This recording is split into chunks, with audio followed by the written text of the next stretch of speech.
Adam is the therapeutic mentor with the Boston Therapeutic Mentoring Program. He has been with Massachusetts Mentor since 2013, and he has been in the human services field for over 15 years.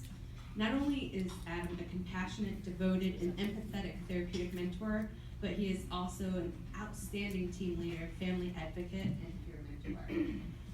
As a team leader, Adam is always willing to support his peers and lend a helping hand. He reaches out to the team on a daily basis to remind team members of important tasks and make sure everyone has the support they need. He's a natural leader and a voice for the team. When he goes to meetings outside of the program, he is a great advocate of the needs of his team and the people he serves. Adam is passionate about supporting and advocating for the individuals he serves. He is exceptional in his commitment to improving the lives of the children and families he works with. He communicates regularly with each of his families and remains available to them at all times. One example of his caring and dedication might help give you an example of an idea of why Adam deserves this award. He works with a child who has been struggling with academics for years due to blindness. This young man has minimal sight in one eye and is completely blind in the other. For months, Adam had been advocating relentlessly to push his child to get to the accommodations necessary to give him the same learning opportunities as the other children. Though he met resistance that might have caused others to back down, including me, Adam was not about to give up until the accommodations were made. After attempting to meet with the boys' teacher for weeks, Adam decided to email everyone involved, including the principal and the superintendent. After receiving the email, the school principal offered to meet with Adam and the child's mother. During this meeting, Adam and his mother, the boy's mother, finally convinced the principal to make the necessary accommodations.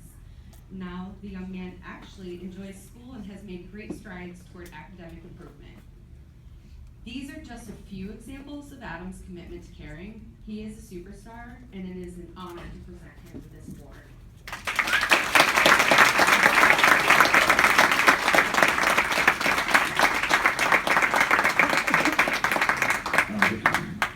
I'm sorry, I know nobody else has said anything, but I don't show up. First of all, I'd like to, just standing up here, the same place as Mary and Roy, you guys are an inspiration. My God, it's so good to hear everything you guys have done. Thank you so much. This will make...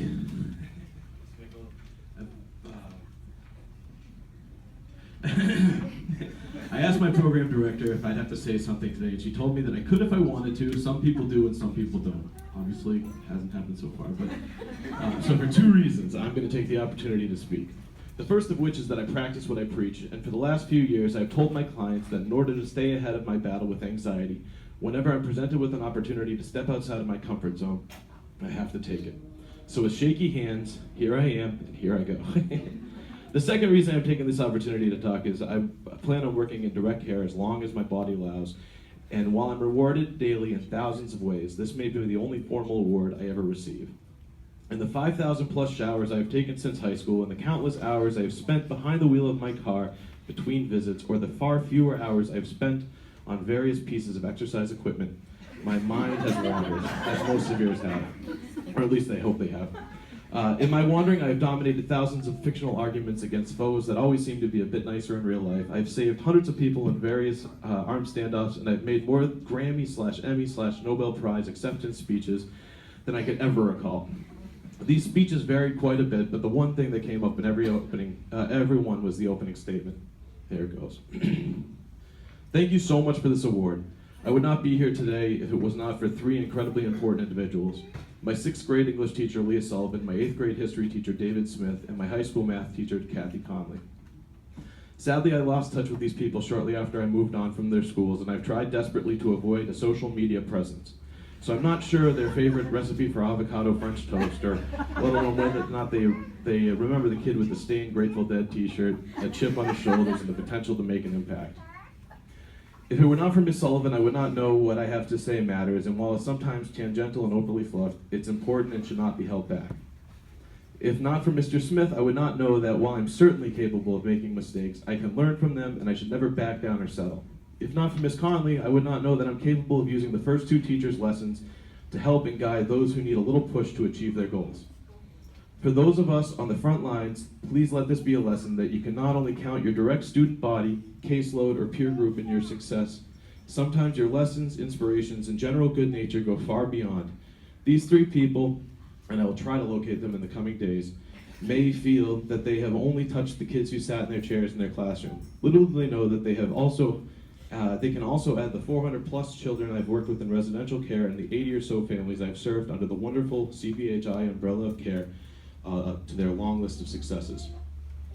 That being said, I have a few more thank yous. First to my lovely wife who has stood by me in the good times, but most importantly the bad. When together we have decided that the phrase "that's just the way it is" not good enough, you've pushed your own needs to the side. You have made countless sacrifices to aid those who you don't even know. We are a hip, compliant family. You have held down the fort while I've worked weekends, late nights, and holidays. While doing all of this, you have maintained your own high level of support and service to the children you selflessly serve. To my daughter Katie, you are so amazing and make every day so special. The only thing I think you'll be better at than making the longest and most stressful days of life not only bearable but also enjoyable is being an older sister this October. With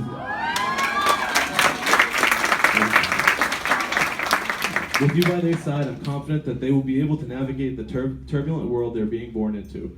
To my little one on the way, we are so excited to meet you and hope that you can push back on some of the recent trends in society to make the world a better place so that you're always comfortable being who you are, no matter who that is or what anyone else thinks about it.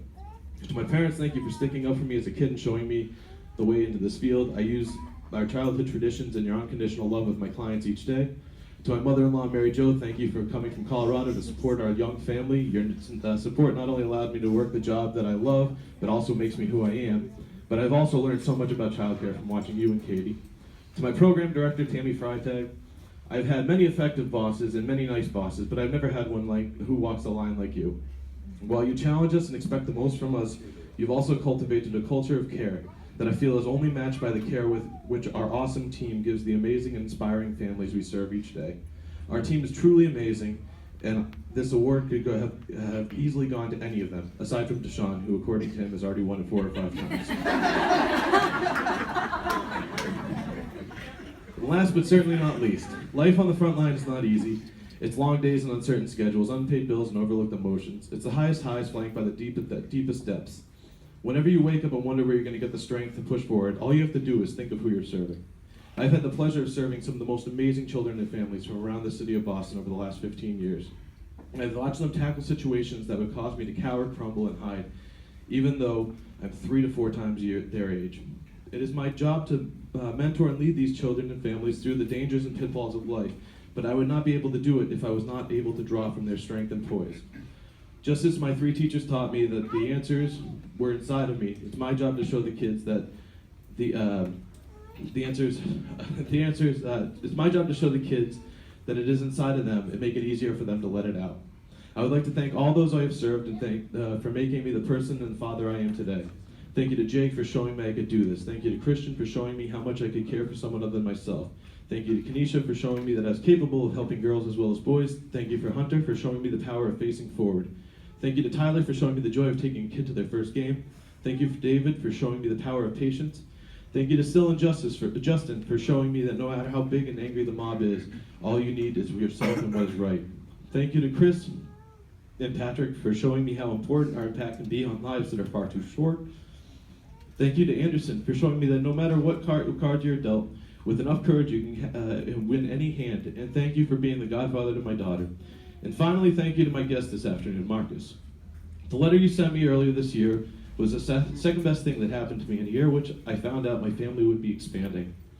While this will likely be the greatest award of my career, you inviting me to your high school graduation will be the greatest reward of it. You're an inspiration, and I can't wait to see what you do with this world throughout your life. I want you to do what makes you happy, but please consider human services. While my life might not be filled with fancy vacations, expensive cars, and VIP experiences, the ability to understand the value in a conversation, an experience, and the company of someone special makes me the wealthiest person in any room. Thank you to the Mentor Network for giving me this opportunity to learn. Thank you.